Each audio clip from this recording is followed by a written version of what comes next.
In 1704, a minister in a small fishing village along the Scottish coast came into possession of a pamphlet titled Seducimus Debellatus, written by Lord Francis Grant Cullen.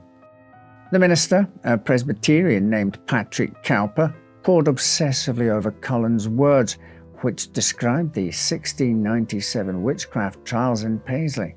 Cowper believed entirely in the existence of witches and was certain that exposing such creatures was essential to uncovering the devil's sinister work.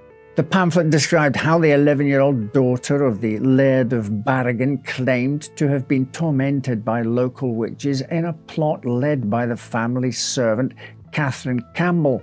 After witnessing Campbell steal milk and reporting the theft to her mother, Campbell cursed the girl. Shortly after, the girl became violently ill with fits and fevers.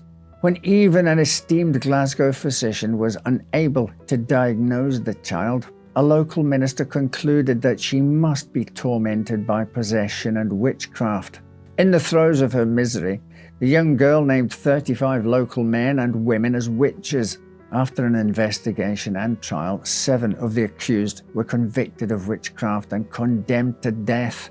They were hanged and then burned on Paisley's Gallow Green on June 10, 1697. Cowper believed fervently that the good people of Paisley had successfully saved themselves by destroying a coven of witches. He distributed copies of Cullen's pamphlet to his flock in Pittenweem, urging them to consider the danger lurking in their own village. So when he was called to the bedside of a young boy who was suffering from an unexplained illness, he was ready to root out the devil's handiwork in Pittenweem as they had in Paisley. What followed was one of the darkest witch trials in Scotland's history.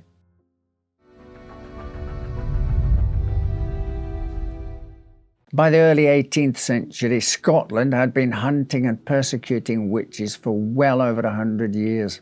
Mary Queen of Scots passed legislation naming witchcraft a crime punishable by death in 1563, but her son, King James VI, ushered in a national obsession with hunting witches.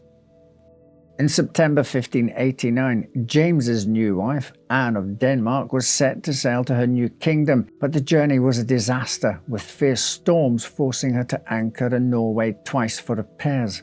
With winter setting in, Anne's voyage to Scotland was postponed until the spring. Impatient, James sailed to Norway himself to fetch his queen. Faced with accusations of improper shipbuilding and seafaring, the Danish Minister of Finance and the admiral responsible for rerouting Anne's voyage to Norway blamed the difficulties on a coven of Copenhagen witches. The men claimed the accused witches had called up the storms that had battered Anne's ship, and a dozen women were tried and convicted of witchcraft in Denmark. When James and Anne set sail for Edinburgh the following spring, their voyage was once again beset by brutal storms that made the crossing perilous. Once safely on Scottish soil, James set about unmasking the witches who'd attempted to kill him and his new wife by calling up the tempests. A massive trial involving 70 accused witches followed, with an untold number sentenced to death.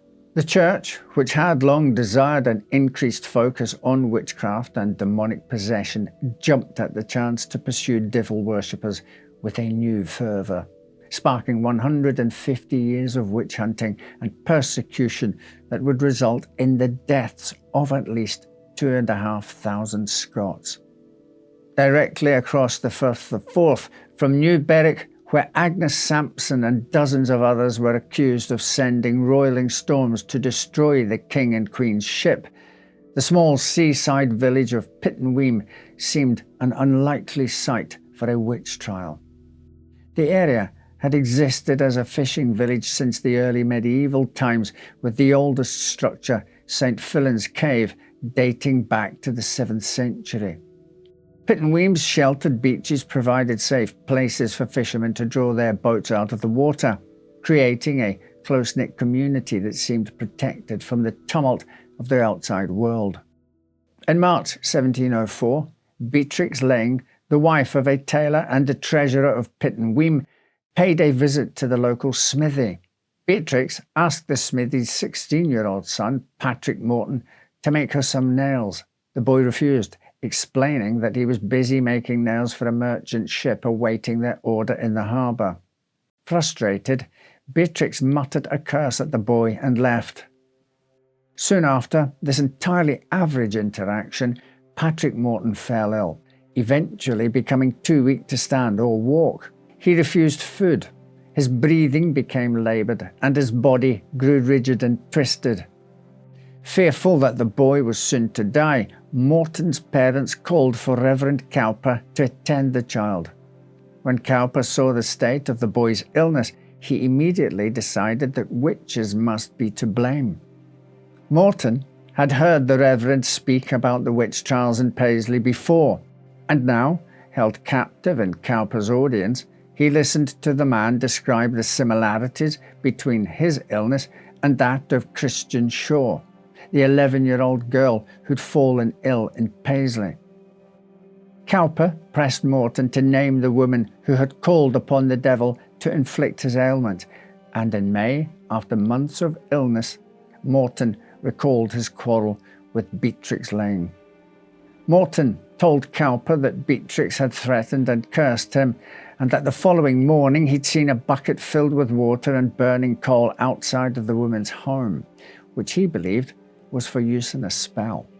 Under further prompting from Cowper, Morton also accused 5 more local women of being Beatrix's accomplice: Isabel Adam, Nicholas Lawson, Lily Wallace, Janet Horsburgh, and Janet Cornfoot. Beatrix Lane and Janet Cornfoot both had a reputation for casting spells and using threats during quarrels.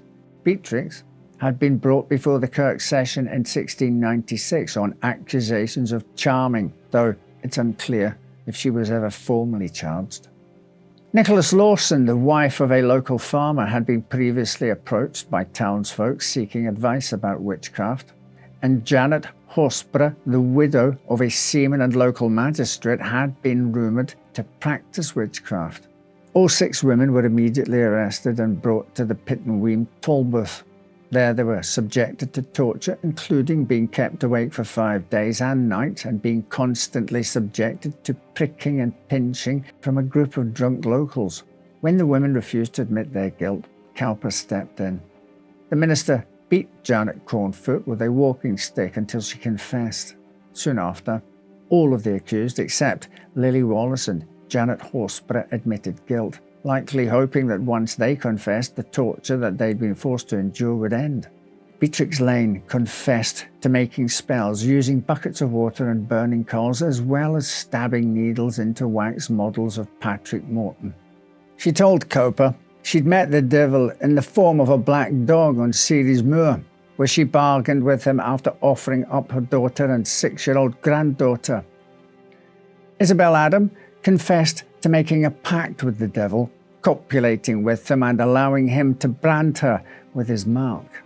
She claimed she'd worked with the other accused women to kill a local man, but their plot had failed when he awoke at their approach and made the sign of the cross. Her confession also implicated a 7th person, a local man named Thomas Brown, who was promptly arrested and brought to the toll booth, where he vehemently denied wrongdoing. On May the 29th, 1704, Isabel Adam, Janet Cornfoot and Beatrix Lane were interviewed by the Kirk Session, where they all reaffirmed their confessions and repeated the names of their co-conspirators. On June the 14th, Janet Horsburgh and Lily Wallace were examined by the session, but continued to insist they were innocent. Thomas Brown never had a chance to plead his case. He died in a toll booth of starvation. Cowper and the Kirk Session approached the Privy Council and asked permission to hold a trial for the women in Pittenweem, but the council ordered Sir James Stewart, the Lord Advocate, to arrange for the proceedings to take place in Edinburgh. The Earl of Rothfuss, who also served as Sheriff of Fife, was tasked with overseeing the women's transfer to Edinburgh. But when he arrived in Pittenweem, the Earl found the accused women in terrible condition, still bearing the marks of their beatings they'd suffered during their incarceration. Believing the confessions to be coerced, the Earl informed the Privy Council that Patrick Morton was a cheat and a liar whose false accusations had led to death and torture.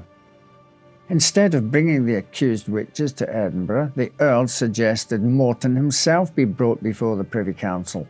By this time, Patrick Morton had miraculously recovered from his mysterious illness and no longer displayed any symptoms of curses or possession. The cost of keeping so many women imprisoned was becoming too much for Pittenweem to bear. The Baileys reluctantly agreed to release everyone on bail except for Janet Cornfoot. As one final injustice, the women were required to pay the town officer £8 Scots, a sum so significant that many of the women had to sell their own linen death shrouds to cover. While her fellow accused were free to go, Janet Cornfoot remained locked in solitary confinement in the Pittenweem Tolbooth under the orders of Patrick Cowper. A pitying prison guard moved her to a cell with a window just low enough for her to slip through, and in January 1705, Janet escaped and fled to the village of Lookers, 8 miles north of Pittenweem. However, her freedom was short-lived. For a reward of £10, a Lookers minister had Janet returned to Pittenweem under armed guard on January the 30th. When word spread that the escaped witch was being held at the home of a local bailiff, an angry mob confronted Cowper and asked what would be done with the woman. The Reverend told the group to do as they pleased, which they took as an endorsement to convict and execute her themselves. A group of at least 10 townspeople forced their way into the house where Janet Cornfoot was being held and tied her up, beat her, and dragged her to the harbour by the ankles. There, they dangled her from a rope stretched between a ship's mast and the shore. It is possible that the mob meant to dunk Janet, a popular punishment of repeatedly nearly drowning the accused. Instead, the crowd threw stones at Janet as she swung back and forth about the water. When they were tired of that, the mob lowered Janet to the ground and beat her with stones and sticks, while someone fetched a heavy door to place on top of her. They piled stones atop the door until Janet was crushed to death. Then, for good measure, drove a horse-drawn cart across the body several times. The mob dragged Janet's corpse to the home of Nicholas Lawson, intending to inflict a similar punishment on the other accused witch. But after 3 hours of inflicting brutal torture, the group was weary and decided to leave further executions for another day. Janet Cornfoot was denied a Christian burial and instead deposited in a communal grave at the spot known as Witch's Corner. Thomas Brown had been buried in the same spot months before. Within weeks, pamphlets describing Janet Cornfoot's brutal murder were circulating, questioning the legitimacy of Patrick Morton's accusations and raising suspicions about Cowper's involvement in the entire ordeal. The Privy Council appointed a committee of 5 noblemen, including the Earl of Rothes, to investigate Janet's death. A list of suspects and witnesses was compiled, but the main perpetrators quickly fled the area. 4 males were ordered by the Privy Council to be held in custody until they could be transported to Edinburgh for trial. But Cowper defied the Council's orders and released them. Beatrix Lane, who had moved away for a time following her release from the Tolbooth, returned to Pittenweem in early 1705 and gave an account of the torture she'd endured while imprisoned awaiting trial. Fearful that the villagers might attack her, like they had Janet Cornfoot, Beatrix asked the Privy Council for protection. The Borough Council and local bailiff refused to comply with the request, claiming that since Beatrix could be attacked at night, there was no point in safeguarding her during the day. The Privy Council ordered that further investigations be made into Janet Cornfoot's death and assembled another committee to undertake the task, but the men appointed to the committee never met. In 1708, the Privy Council was abolished by the Parliament of Great Britain, and a new structure of circuit courts became responsible for handling all cases of witchcraft. Not only did this mean that no one was ever held accountable for Janet Cornfoot's death, but also that Patrick Cowper had another chance to put the so-called Pittenweem witches behind bars. In October 1708, Cowper and the minister from the nearby parish of Anstruther East, William Wadroper, charged Beatrix Lang and Nicholas Lawson with witchcraft again. A circuit court heard the case and the women were cautioned. A year later, the two ministers filed new charges against the women and they were rearrested. With a trial date set, no doubt Cowper was gleefully imagining printing his own pamphlet to describe his triumph over two witches so devilish they'd escaped prosecution twice before. But just before Beatrix and Nicholas were set to face the court, Queen Anne's General Pardon Act, following the 1708 Jacobite Rising, acquitted all people due to stand trial for crimes committed before April the 19th, 1709. Beatrix and Nicholas were finally permanently free. By this point, most of Pittenweem was eager to forget the hysteria that had divided the community. But one woman was determined to remind the village of its sins at least once more.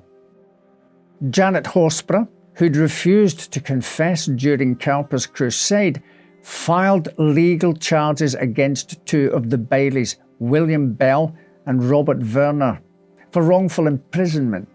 In October 1710, Bell admitted his wrongdoing, saying, "I am convinced of the rashness, illegality and unwarrantableness of our proceedings, having proceeded on idle stories." Janet Cornfoot was awarded financial compensation, but more importantly, proved with certainty that the Pittenweem Witch Trials were a hoax, fabricated by a sick teenage boy and a vengeful minister. The Witchcraft Act was not repealed in Scotland until 1736, but no mass executions for witchcraft were carried out after the Paisley trials. Did Patrick Cowper, in his eagerness to make a name for himself as a witch hunter, expose the entire endeavour as a farce? Perhaps. But by then, it was too late for those, like Janet Cornfoot, who had already been dragged from their homes, shackled in the dark and crushed under the weight of suspicion. The Pittenweem trials, like so many before them, revealed how easily fear could be weaponized, how a whisper could lead to an execution, and how justice, once distorted by superstition and ambition, could become evil itself. Even after the execution stopped, the echoes of the witch hunts linger in the soil, the records and the scars of a nation that once believed the devil walked among them. Thank you for watching. Right then, take care, and I'll see you next time with another story to make you say, "Well, I never."